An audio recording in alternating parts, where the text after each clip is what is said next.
Hey, y'all. Happy New Year. It's the first video of 2024. Wow.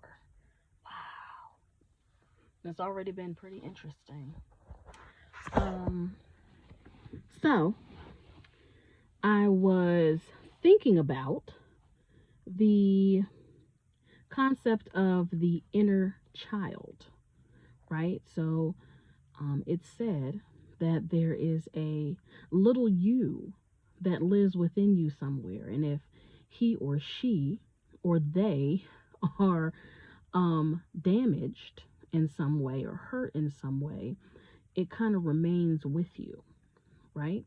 So I really didn't pay much attention to that.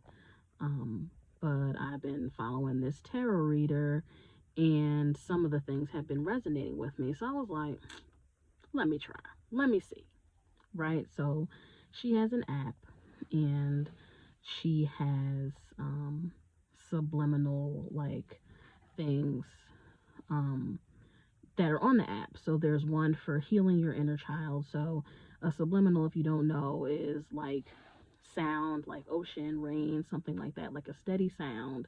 But underneath that sound are affirmations that are said that you can't consciously hear.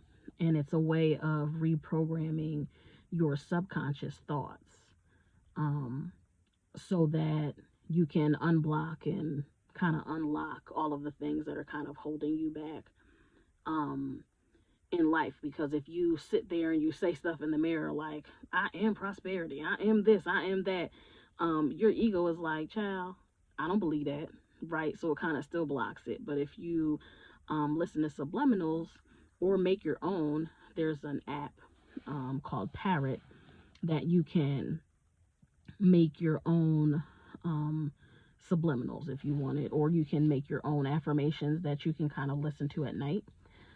Because if you're asleep, you know, your ego can't fight it at night when you're asleep. And that's what I used to do as well. I had a bunch of affirmations I wrote down, and then I recorded them, and I listened to them when I slept, so that my conscious could not fight my subconscious thoughts at that point.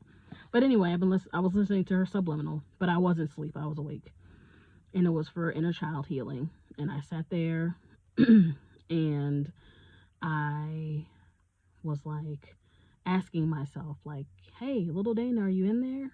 And um, when you're used to seeing things with your eyes, when you close your eyes and you can't see with your eyes, it's kind of like, well, I can't see. I can't see her. I can't see her truly. But when you can see with all of you, with maybe your mind's eye, you can see.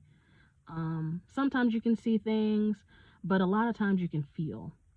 Um, and I could not see her, but I could feel her. She kind of felt like there was something happening in my heart space, like where my heart is, right? And I was like, oh, well, kind of welled up with love. I was like, oh, well, that must be her because I'm just completely love anyway. That's gotta be little B.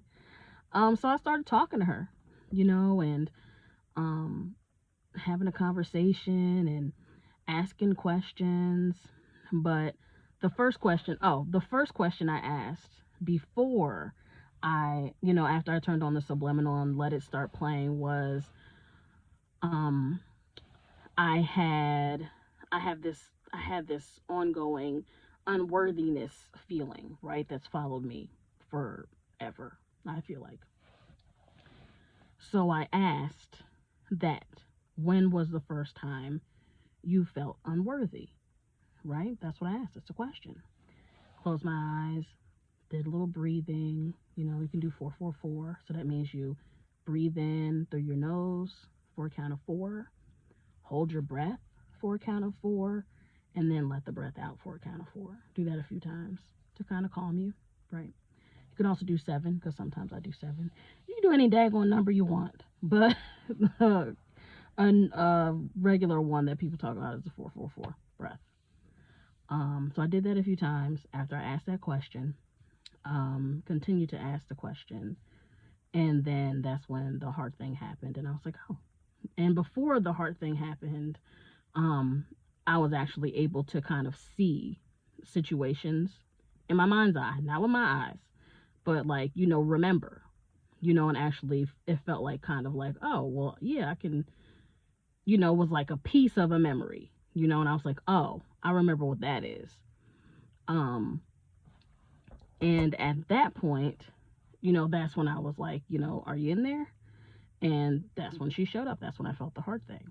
So I'm not sure if that's what everyone would feel, when they talk to their inner child. Some people can probably see them. There might be another feeling for you, but that's what I experienced. And once I connected with her, I kind of was like, hey, you're awesome. You're great. You know, look how amazing we are now, and all kinds of stuff like that. Anything that you think that you would want um to like soothe yourself. Like what would you want? You're giving her a virtual hug, you're giving him a virtual hug, are you, affirming them with words? Like what would make you comfortable? What would make little you comfortable? And it's kind of like you're parenting yourself. Like, hey, look how awesome we are. Things are okay. And like I said before, this experience I had no belief at all in that. I was like, people talking about the inner child, whatever.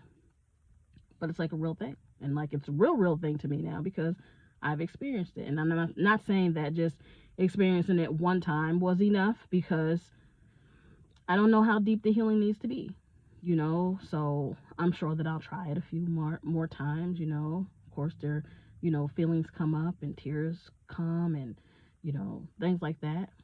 um but you kind of just ride it, just whatever comes up, let it come up, don't fight it. Whatever you see, look for it. Don't judge it, just flow, you know so I challenge you today. Do you believe in your inner child? Do you think you have one? And if you do, are they hurt? Is there something that you need to go comfort them for? So if that's something that you think you're would like to try, go ahead and try it out. Put on some meditation music, and try to connect. See what happens. All right, y'all. I'll see you out there.